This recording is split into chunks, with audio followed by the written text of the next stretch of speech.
Hello. हा राजे, अरे कुठं आहेस? आलोय शेताकडे. आता मागच्या पिकाचा पैसा झाला असेल ना भरपूर?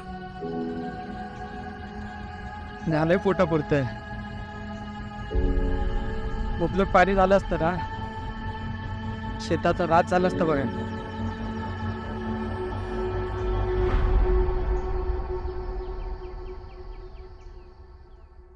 खासदार साहेब 2019ला दिलेल्या आश्वासनाचं काय झालं? 21 टीएमसी पाण्याचं काय झालं? खासदार उत्तर द्या. मागच्या वेळी माझं मत वाया गेले, यावेळी माझं मत विकासाला, माझं मत अर्चना ताईंना. मोदींच्या संकल्पपूर्तीसाठी आपण सगळे एकत्र येऊया आणि धाराशिव मधून बहुमताने अर्चनाताईंनाच विजयी करूया.